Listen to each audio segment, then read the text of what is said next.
PI নম্বর হলো 04.09.06.02। পারদর্শিতা নির্দেশকে বলা হয়েছে অতি ক্ষুদ্র অথবা অতি বৃহৎ অথবা অতি দ্রুত অথবা অতি মন্থর স্কেলে সিস্টেমের উপাদানসমূহের পরিবর্তন কোনো সিস্টেমের স্থিতিশীলতা বা সাম্যাবস্থায় কী পরিবর্তন আনে তা আলোচনা করছে। এখন পারদর্শিতার সূচকের মাত্রা চতুর্ভুজের ক্ষেত্রে উল্লেখ রয়েছে অতি ক্ষুদ্র অথবা অতি বৃহৎ অথবা অতি দ্রুত অথবা অতি মন্থর স্কেলে সিস্টেমের উপাদানসমূহের পরিবর্তন কোনো সিস্টেমের স্থিতিশীলতা বা সাম্যাবস্থায় কী পরিবর্তন আনে তা চিহ্নিত করছে। এখন এই যে সিস্টেম বলা হয়েছে, মূলত সিস্টেম বলতে বোঝায় যে যেখানে রাসায়নিক বিক্রিয়াটা ঘটানো হয় সেটাকেই বলা হয় সিস্টেম। যে পারদর্শিতা দেখে মাত্রা নিরূপণ করা যেতে পারে বলা হয়েছে তাপ, চাপ, ঘনমাত্রা ইত্যাদির পরিবর্তনের কারণে পদার্থের বা সিস্টেমের স্থিতিশীলতায় যে পরিবর্তন ঘটে তা চিহ্নিত করছে। পারদর্শিতার সূচকের মাত্রা বৃত্তর ক্ষেত্রে বলা হয়েছে অতি ক্ষুদ্র অথবা অতি বৃহৎ অথবা অতি দ্রুত অথবা অতি মন্থর স্কেলে সিস্টেমের উপাদানসমূহের পরিবর্তন কোনো সিস্টেমের স্থিতিশীলতা বা সাম্যাবস্থায় কী পরিবর্তন আনে তা বর্ণনা করছে। এখন যে পারদর্শিতা দেখে মাত্রা নিরূপণ করা যেতে পারে, অর্থাৎ একজন শিক্ষার্থী কখন এই বৃত্ত পাবে, যখন সে তাপ, চাপ, ঘনমাত্রা ইত্যাদির পরিবর্তনের কারণে পদার্থের বা সিস্টেমের স্থিতিশীলতায় যে প্রক্রিয়ায় ব্যাপন, নিঃসরণ ইত্যাদির পরিবর্তন ঘটে তা বর্ণনা করছে। পারদর্শিতার সূচকের মাত্রা ত্রিভুজের ক্ষেত্রে উল্লেখ রয়েছে অতি ক্ষুদ্র অথবা অতি বৃহৎ অথবা অতি দ্রুত অথবা অতি মন্থর স্কেলে সিস্টেমের উপাদানসমূহের পরিবর্তন কোনো সিস্টেমের স্থিতিশীলতা বা সাম্যাবস্থায় কী পরিবর্তন আনে তা ব্যাখ্যা করছে। এখন যে পারদর্শিতা দেখে মাত্রা নিরূপণ করা যেতে পারে, তাপ, চাপ, ঘনমাত্রা ইত্যাদির পরিবর্তনের কারণে পদার্থের বা সিস্টেমের স্থিতিশীলতায় যে প্রক্রিয়ায় ব্যাপন, নিঃসরণ ইত্যাদি পরিবর্তন ঘটে তা কণার গতিতত্ত্বের সাহায্যে ব্যাখ্যা করছে। যখন কণার গতিতত্ত্বের সাহায্যে ব্যাখ্যা করবে তখনই কেবল সেই শিক্ষার্থী পাবে ত্রিভুজ।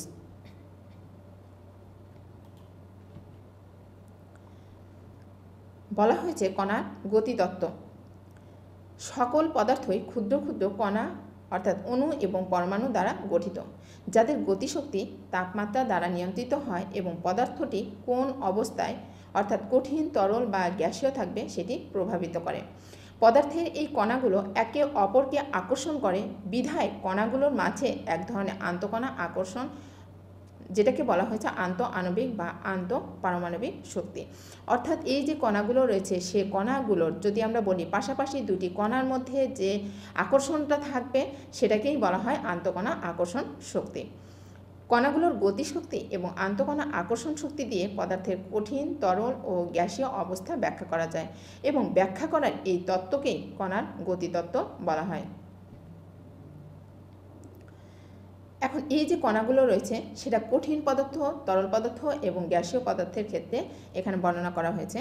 কঠিন পদার্থের কণাগুলোর মধ্যে আকর্ষণ শক্তি খুব বেশি থাকে, ফলে কণাগুলো তাদের নিজেদের মধ্যে খুব কাছাকাছি বা ঘনিষ্ঠভাবে অবস্থান করে এবং নিজেদের অবস্থান থেকে নড়াচড়া করতে পারে না।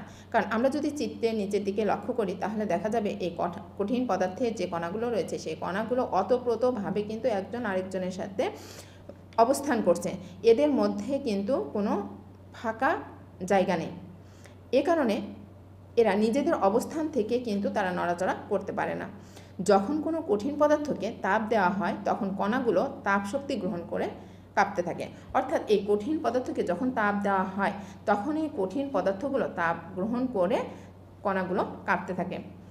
তরল পদার্থের ক্ষেত্রে বলা হয়েছে যখন আরও বেশি তাপ দেওয়া হয় তখন কণাগুলো এত বেশি কাঁপতে থাকে যে সেগুলো আন্তঃকণা আকর্ষণ শক্তি থেকে নিজেদের খানিকটা মুক্ত করে কিছুটা গতিশক্তি লাভ করে।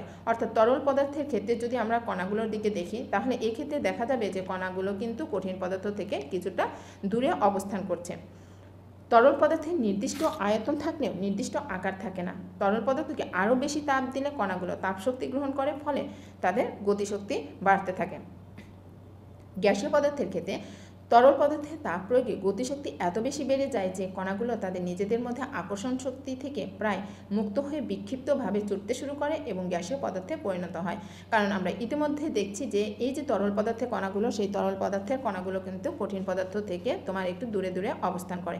যেহেতু তাদের দূরে দূরে অবস্থান করে, এই অবস্থায় যদি তাপ প্রদান করা হয় তাহলে এই কণাগুলো তাপ গ্রহণ করে তারা এই কণাগুলো বিক্ষিপ্তভাবে ছুটতে শুরু করে। যখন বিক্ষিপ্তভাবে ছুটতে শুরু করে তখন কিন্তু সেটি গ্যাসীয় অবস্থায় পরিণত হয়। গ্যাসীয় অবস্থায় পদার্থের নির্দিষ্ট কোনো আয়তন থাকে না, তাদেরকে যে পাত্রে রাখা হবে কণাগুলো সেই আয়তনের পাত্রে ছুটাছুটি করতে থাকে।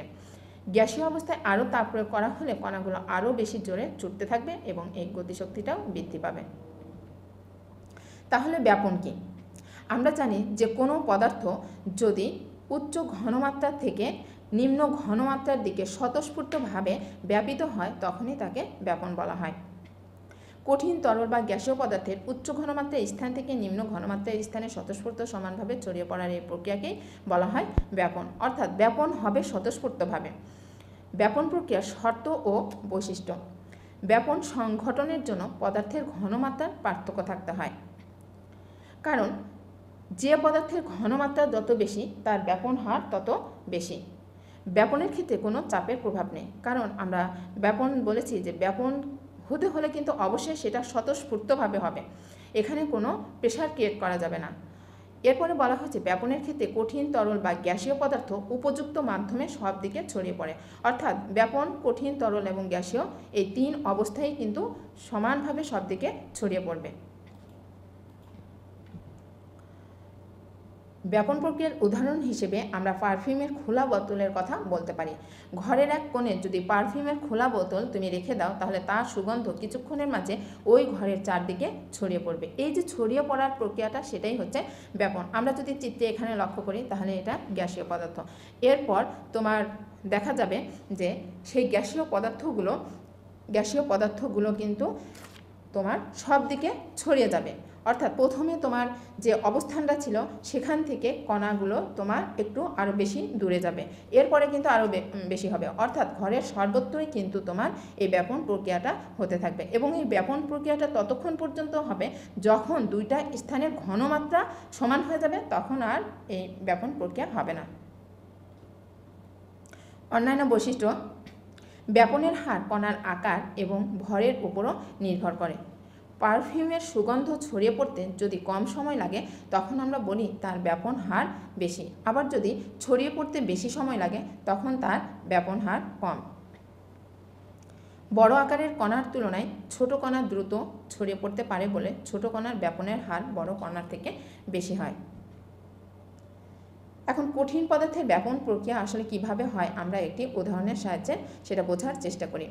তুমি যদি একটি কাপে গরম পানি নিয়ে তাতে একটি টি ব্যাগ ডুবাও তাহলে দেখতে পাবে টি ব্যাগ থেকে নির্গত কালচে লাল রঙের চায়ের নির্যাস বা লিকার বের হয়ে ধীরে ধীরে কাপের পানির মধ্যে ছড়িয়ে যাচ্ছে।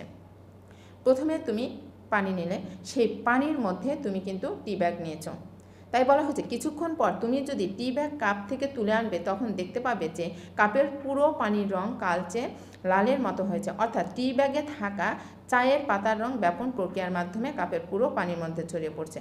তাহলে আমরা সংক্ষেপে এটা বলতে পারি যে প্রথমে তুমি কিন্তু পানি নিয়েছো, গরম পানি নিয়েছো, এই গরম পানির মধ্যে কিন্তু তুমি টি ব্যাগ নিয়েছো। এই যে টি ব্যাগ সেইটা কিন্তু তোমার চায়ের যে কণাগুলো রয়েছে সেগুলো কিন্তু তোমার কঠিন পদার্থ।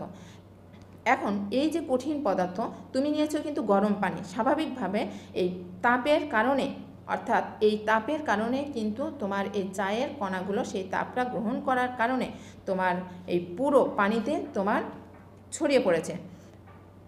কঠিন পদার্থের ব্যাপন প্রক্রিয়ার ক্ষেত্রে কণার গতিতত্ত্ব। কাপে গরম পানি ব্যবহার করার কারণে ব্যাপনের হার বেশি, কারণ এই যে গরম পানির ক্ষেত্রে চায়ের নির্যাসের কণাগুলো পানি থেকে কি করেছে, তাপ গ্রহণ করেছে। যখন পানি থেকে তাপ গ্রহণ করেছে ফলে এই অধিক কিন্তু গতিশক্তি লাভ করে এবং তখনই তোমার দ্রুত ছড়িয়ে পড়ে।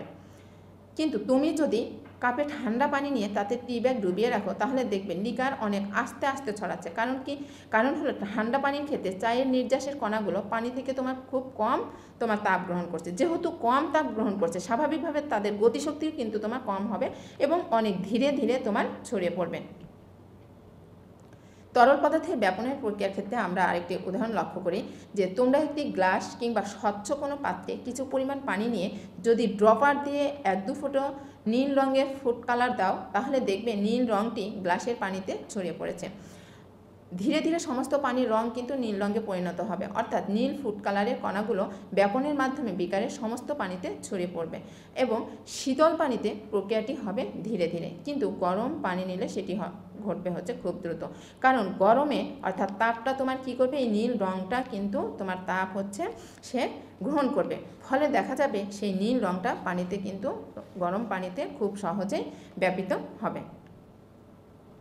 দুটি গ্যাসীয় পদার্থের ব্যাপনের ক্ষেত্রে আমরা লক্ষ্য করি গ্যাসের কণা যদি ছোট হয় তাহলে ব্যাপনের হার তোমার বেশি হবে। প্রকৃত ল্যাবরেটরির নিরাপদ পরিবেশে একটি পরীক্ষায় এটি দেখানো হয়ে থাকে। এই পরীক্ষাটির জন্য 2 মুখ খোলা একটি লম্বা কাঁচ নল নেওয়া হয়। তারপর ছবিতে দেখানো উপায়ে একখণ্ড তুলাকে, অর্থাৎ আমরা যদি দেখি ছবির দিকে যে এটা একটা কাঁচ নল, সেই কাঁচ নলের 2 মুখ কিন্তু খোলা। এই 2 মুখে এক প্রান্তে হাইড্রোজেন ক্লোরাইড দ্রবণ দিয়ে ভেজানো তুলা থাকে, আরেক প্রান্তে অ্যামোনিয়াম হাইড্রোক্সাইড দ্রবণ দিয়ে ভেজানো তুলা। এখন এই যে হাইড্রোজেন ক্লোরাইড দ্রবণে ভেজানো তুলা থেকে তোমার হাইড্রোজেন ক্লোরাইড গ্যাস এবং অ্যামোনিয়াম হাইড্রোক্সাইড দ্রবণে ভেজানো তুলা থেকে তোমার অ্যামোনিয়া গ্যাস বের হয়। অ্যামোনিয়া গ্যাস বের হয়ে কাঁচ নলের ভেতরে তাদের ব্যাপন প্রক্রিয়াটা শুরু হয়। কিছুক্ষণ পর দেখা যায় যে হাইড্রোজেন ক্লোরাইড গ্যাস এবং অ্যামোনিয়া গ্যাস পরস্পরের সাথে আবার বিক্রিয়া করে। পরস্পরের সাথে বিক্রিয়া করে অ্যামোনিয়াম ক্লোরাইডের সাদা ধোঁয়া উৎপন্ন করতে শুরু করে, যেটি কাঁচ নলের ভেতর সাদা ধোঁয়া হিসেবে দেখা যাবে। এরপর দেখা যায় যে এই যে সাদা ধোঁয়া, সেই সাদা ধোঁয়া কাঁচ নলের ঠিক মাঝামাঝি স্থানে নেই। কারণ আমরা যদি এই কাঁচ নলের দিকে দেখি তাহলে দেখতে পাবো সেটি অ্যামোনিয়াম হাইড্রোক্সাইড দ্রবণ থেকে তোমার কিন্তু দূরে অবস্থান করছে। কেন দূরে অবস্থান করছে? অ্যামোনিয়াম হাইড্রোক্সাইড দ্রবণে ভেজানো তুলা থেকে দূরে অবস্থান করে এবং হাইড্রোজেন ক্লোরাইড দ্রবণে ভেজানো তুলার কাছ থেকে কাছাকাছি অবস্থান করছে। এ থেকে পরিষ্কারভাবে বোঝা যাবে, অর্থাৎ এই যে অ্যামোনিয়াম হাইড্রোক্সাইড দ্রবণ সেখান থেকে কিন্তু তোমার অ্যামোনিয়া তৈরি হচ্ছে এবং এই যে হাইড্রোক্লোরিক অ্যাসিড দ্রবণ সেখান থেকে তোমার হাইড্রোজেন ক্লোরাইড গ্যাস। এখন হাইড্রোজেন ক্লোরাইড গ্যাস এবং অ্যামোনিয়া এদের আমরা আণবিক ভর বের করব। তাহলে দেখা যাবে অ্যামোনিয়া গ্যাসের আণবিক ভর হবে 17। এক্ষেত্রে অবশ্যই তোমাকে কিন্তু পারমাণবিক ভর জানতে হবে। তাহলে অ্যামোনিয়া গ্যাসের আণবিক ভর হবে 17 এবং হাইড্রোজেন ক্লোরাইড গ্যাসের আণবিক ভর হবে 36.5। তাহলে এক্ষেত্রে আমরা বুঝব যে যার ব্যাপন হার কম হবে যার আণবিক ভর কম হবে তার ব্যাপন হার বেশি। তাই অ্যামোনিয়া গ্যাসের ব্যাপন হার হাইড্রোজেন ক্লোরাইড গ্যাসের ব্যাপন হার থেকে বেশি এবং এই গ্যাস বেশি দূরে অবস্থান করে। নিঃসরণের পরিচয় ও বৈশিষ্ট্য। নিঃসরণ হলো এমন একটি প্রক্রিয়া যেখানে কোনো পাত্রে থাকা গ্যাস সরু ছিদ্রপথ দিয়ে পাত্রের ভেতরের উচ্চচাপের স্থান থেকে পাত্রের বাইরে নিম্নচাপের স্থানের দিকে সজোরে বেরিয়ে আসে। উল্লেখ্য, এই ধরনের সরু ছিদ্রকে অনেক সময় পিনহোল বলা হয়। এখন নিঃসরণ প্রক্রিয়ার শর্ত এবং বৈশিষ্ট্য যদি আমরা বলি তাহলে নিঃসরণের বেলায় চাপের প্রভাব আছে, অর্থাৎ নিঃসরণ হতে হলে অবশ্যই তোমাকে সেখানে প্রেসার ক্রিয়েট করতে হবে। নিঃসরণ সংঘটনের জন্য গ্যাসের চাপের পার্থক্য থাকতে হবে। নিঃসরণ ক্ষেত্রে শুধুমাত্র গ্যাসীয় পদার্থ হয়, কারণ এই নিঃসরণ শুধুমাত্র গ্যাসীয় পদার্থের ক্ষেত্রে প্রযোজ্য। মাধ্যমে সরু ছিদ্র পথ দিয়ে তীব্র বেগে বেরিয়ে আসবে। এখন এখানে আমরা উদাহরণ হিসেবে দেখি যে ফুলানো বেলুন ফুটানো নিঃসরণ প্রক্রিয়ার ক্ষেত্রে, কারণ নিঃসরণ হলে অবশ্যই তোমার সেখানে সরু ছিদ্র থাকতে হবে এবং প্রেসার ক্রিয়েট করতে হবে। বলা হয়েছে ফুলানো বেলুনে ফুটো করার চেষ্টা করলে টান টান হয়ে থাকা বেলুনটি ফুটোর চারপাশে খুব দ্রুত সরে গিয়ে ফুটোটিকে বড় করে ফেলতে চায় বলে বেলুনটি ফেটে যায়।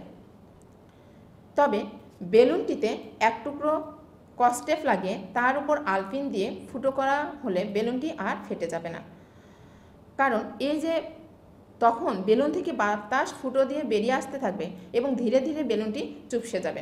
এখন বেলুনের উপর যে কস্টেপ লাগানো আছে এবং তুমি এই কস্টেপের ভেতর দিয়ে কিন্তু বেলুনটিকে ছিদ্র করতে চাচ্ছ এবং আমরা জানি ভেতরে কিন্তু বেলুনের ভেতরে কিন্তু তোমার চাপ অর্থাৎ বাতাসের চাপ বেশি থাকে এবং বাইরের দিকে বাতাসের চাপ তোমার কম থাকে। এখন যখন এই কস্টেপের ভেতর দিয়ে বেলুনটিকে ছিদ্র করার চেষ্টা করছো তখন কস্টেপ কী করবে? চাপ সৃষ্টি করবে। চাপ সৃষ্টি করার কারণে ভেতর থেকে সেই বাতাসটা সরু ছিদ্রপথ দিয়ে সে ধীরে ধীরে বের হয়ে আসবে। এখানে কিন্তু সজোরে তোমার বের হবে না। এটাই বলা হয়েছে বেলুনের ভেতর বাতাসের চাপ বেলুনের বাইরের বাতাসের চাপ থেকে বেশি বলে উচ্চচাপের কারণে ফুটো হওয়ার সঙ্গে সঙ্গে বেলুনের বাতাস অপেক্ষাকৃত নিম্নচাপের দিকে ধাবিত হয়েছে এবং এই প্রক্রিয়াটি হচ্ছে নিঃসরণ। আরেকটি উদাহরণ আমরা লক্ষ্য করি সিএনজি এর ব্যবহার। আমরা বিভিন্ন যানবাহনে জ্বালানি হিসেবে সিএনজি অর্থাৎ কম্প্রেসড ন্যাচারাল গ্যাস ব্যবহার করে থাকি। সিএনজি হচ্ছে মূলত উচ্চচাপে সংকুচিত মিথেন গ্যাস। এক্ষেত্রে যানবাহন চালানোর সময় সিএনজি সিলিন্ডার থেকে মিথেন গ্যাস নিঃসরিত হয়ে গাড়ি বা যানবাহনের ইঞ্জিনে প্রবেশ করে। সিলিন্ডারের গ্যাসের ক্ষেত্রে যদি আমরা বলি, আমাদের বাসাবাড়িতে অনেক সময় রান্নার কাজে জ্বালানি হিসেবে সিলিন্ডারে রক্ষিত গ্যাস ব্যবহার করি। এক্ষেত্রে মূলত প্রোপেন ও বিউটেন গ্যাসকে উচ্চচাপে সংকুচিত করে তরল অবস্থায় সিলিন্ডারে ভর্তি করা হয়। যখন উচ্চচাপে সংকুচিত করে কিন্তু এই সিলিন্ডারে ভর্তি করা হয়, কারণ গ্যাস অবস্থায় সেই সিলিন্ডারে ভর্তি করানো যায় না। এ কারণে তাকে অবশ্যই উচ্চ চাপ যখন দেওয়া হবে তখনই কেবল সেটি সিলিন্ডারের ভেতরে প্রবেশ করানো যায়। গ্যাসের চুলা জ্বালানোর সময় সিলিন্ডারে মুখ খুলে দেওয়া হলে এটি গ্যাসে পরিণত হয়ে তখন সবেগে বের হয়ে আসে, অর্থাৎ এক্ষেত্রেও কিন্তু তোমার নিঃসরণ ঘটে থাকে। এতক্ষণ সঙ্গে থাকার জন্য তোমাদের সবাইকে অশেষ ধন্যবাদ। আসো মানুষ